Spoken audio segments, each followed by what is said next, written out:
Money, money, money, money, money, money, money, money, money, money, money, money, money, money. I'm making lots and lots of money doing wholesaling. Let me see I'll show you my $10,000 check, my $20,000 check, my $50,000 check. I'm going to show you how to make lots and lots of money wholesaling. Let's do it right now.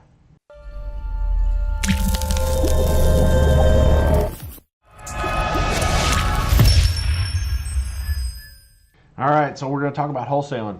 Wholesaling is a way to make, let's say you want to build up your nest egg.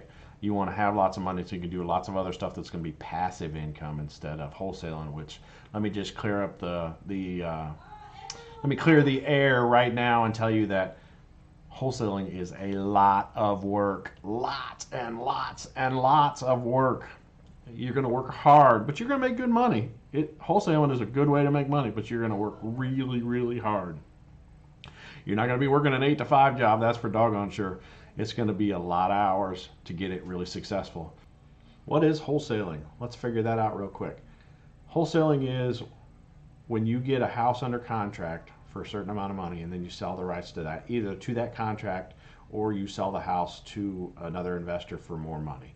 So you may do a double closing where you buy the house and then you immediately sell it to another investor for more money, or you get it under contract and you sell the rights to that contract to another investor for more money, and then the investor goes and does the deal. So let's give you an example of it. So let's say you got a house that'll rent for $750 a month, right? You are able to get, the house needs $15,000 worth of work. You're able to get it under contract for $10,000, right? So you sell that house or that contract off for a total of $15,000, right? So $10,000 for the house and $5,000 for a wholesale fee that you get to keep.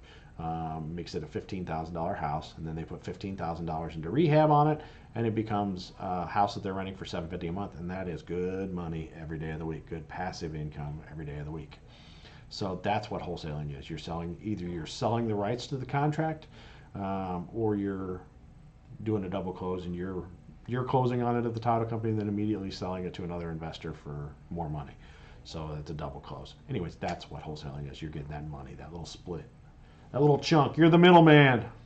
So let's talk legal. Is wholesaling legal? I don't know other states. I know Indiana. Let me tell you, in the state of Indiana, state law says that in order to make money off the sale of a house, you have to be licensed. Now, I know a lot of wholesalers will tell you that they're not selling a house. They're selling the paperwork that goes towards buying a house. So they're not selling the house, they're selling the paperwork. And I get it. I totally empathize with you. That is lawyerese. You may or may not be able to get by with it. I know a lot of people who are not licensed and are doing wholesaling in Indiana, and they're not having any issues. But all it's going to take is one person, and there's been a couple of them. All it's going to take is for you is to mess up one time, and then you're going to get in front of the Attorney General, and the Attorney General is going to cook your bacon. And you're going to be, and I mean, you may be able to fight it out. I'll tell you, the only person who's going to get rich is the lawyers, because you're going to be fighting and you're going to be showing, hey, I'm not selling a house, I'm selling the paperwork. And I got a bad feeling that you're going to see the lawyer is going to make the case that a spade is a spade. You are selling a house, you're not selling just the paperwork. But again, I say a lot of people do it, and it's your risk tolerances. But I will say that if you are not going to get licensed and you're going to wholesale, then you need to be way above board, and you need to disclose. You need to let everybody know what's going on, and nothing underhanded or shady, because that's going to bite you. All right, let's talk hard work. Oh my gosh, guys. Wholesaling is a lot of work. You're going to be doing a lot of marketing. You're going to be doing a lot of lead generation. There's websites, there's snail mail, there's bandit signs, there's cold calling, there's daily, driving for dollars. There is just, it's a lot of work, and you're going to spend a lot of time on the phone trying to work deals with folks. And, it's a lot of work. I'm not trying to tell you that you can't be successful in it. You most definitely can be successful in it, but it's going to be a lot of work, and it's going to be a lot of money, And so you just need to be, well, I mean, it's even more work if you don't have money. Is that what I want to say? So you need to do it. I mean, the numbers are the numbers. You know, let's just talk about snail mail alone. And I haven't done any of the wholesaling in about a couple of years, so my numbers were better back then. So my numbers back 2 years ago when I was doing wholesaling pretty heavily were I would send out for every phone call I received, so 1 in 20 phone calls. So 20 phone calls would get me one deal, right? So, and I've heard the numbers are a lot worse now. So you may need 30 or 40 phone calls to get one deal. It depends on how good you are at salespeople. And it also depends, a lot of the phone calls you get are people who are not really that motivated. So, you know, they're like, well, I got this house and I'm trying to get market rate. Well, obviously you can't buy a house at market rate, right? So then, you know, you got to be able to offload that to somebody else, or you just need to be honest with them and say, look, you need to go to a realtor, or look, you need to go FSBO, for sale by owner. So, you know, it's you got to do a lot of lead generation. So anyway, so the numbers. So for 20 calls, I would get one deal. To get one phone call, I would have to send out 100 marketing pieces, right? So about a 1% return rate on the marketing. So get 100, so you send out 100 letters, you get one phone call. I need to send out, so 20 phone calls is what I need, so I need to send out 2,000 pieces of mail, right? You with me? Is that right?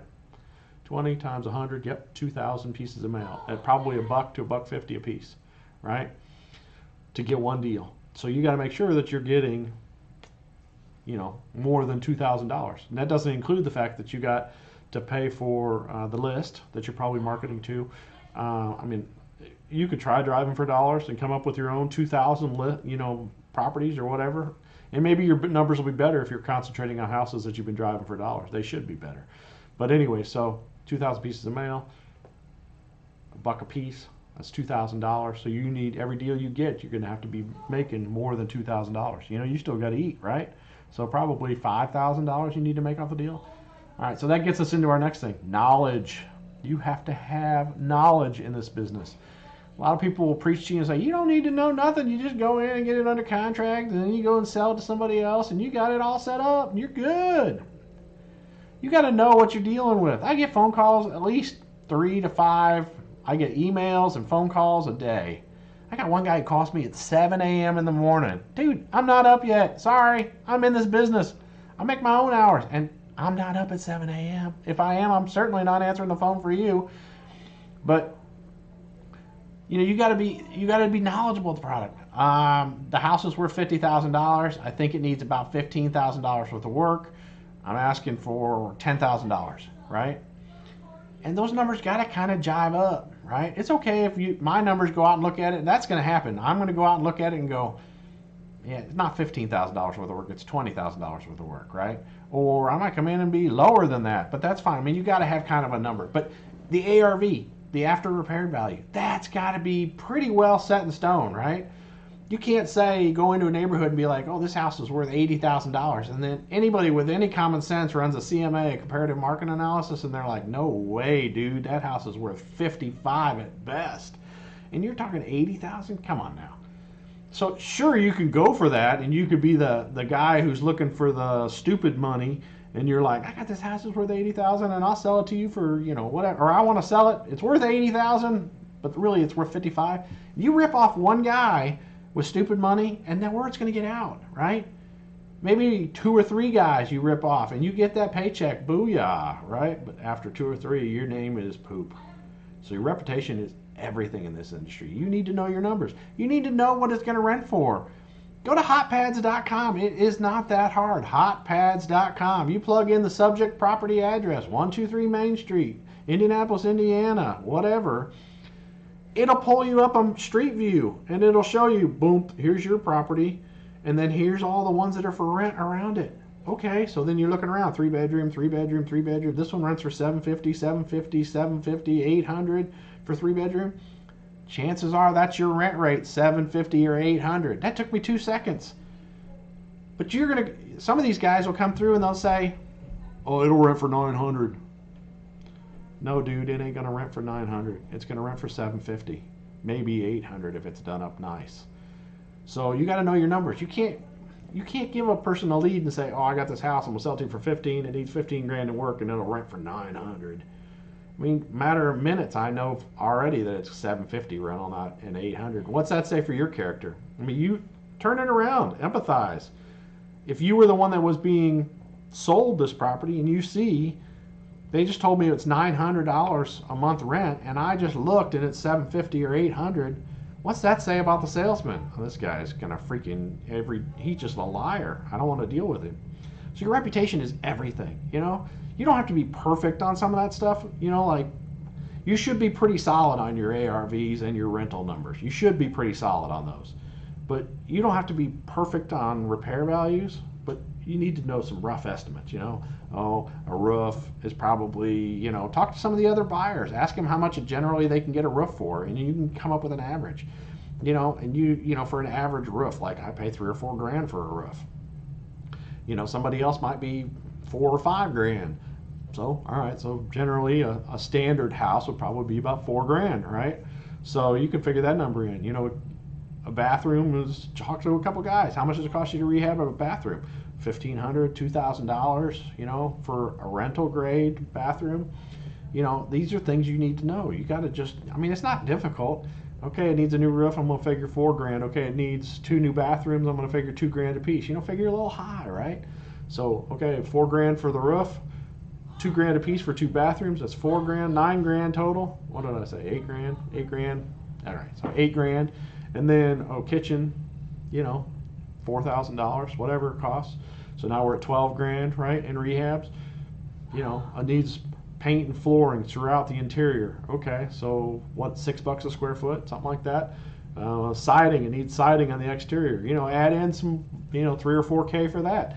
You know, I mean, this is not difficult stuff. It's just, you know, you don't have to be solid like, okay, that screw to put that in is 12 cents and the light switch is 39 cents and, you know, the labor on that is $1.50 or $8. You don't have to know that crap, but you can get a rough estimate, right? And you can come up with that rough estimate and you can kind of give it to them. And again, that's going to be something that's evolving over time. Somebody's going to say, oh, your numbers are off on the rehab. And you're going to say, okay, explain to me how they're off. Because I talked to Billie Jean King over here and she said that she's doing that same rehab for 12 grand. I want to find out what I'm doing wrong. So please tell me, you know, be inquisitive. People like to help people, right?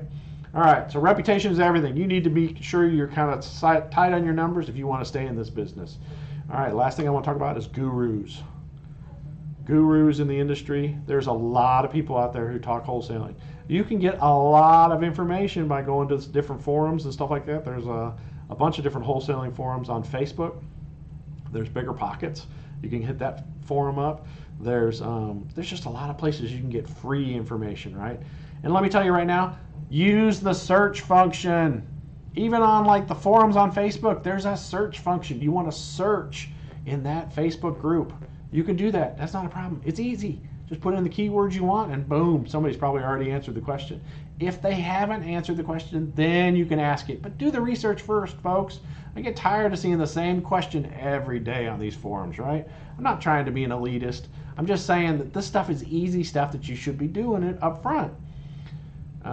Anyway, so the gurus. There's a lot of people out there training. If you're looking to get mentorship, you want to make sure that whoever your mentor is going to be is actively doing business. And you want to talk to a couple of their mentees. Or you want to talk to some other people that are in their market and find out if they're actively doing business, they're actively selling properties to people. So, you know, check their local RIA, their Real Estate Investor Association, and see if anybody's got some feedback about the person. Hey, what do you think of Vina Jones-Cox in Cincinnati? I think she's awesome. What's up, Vina?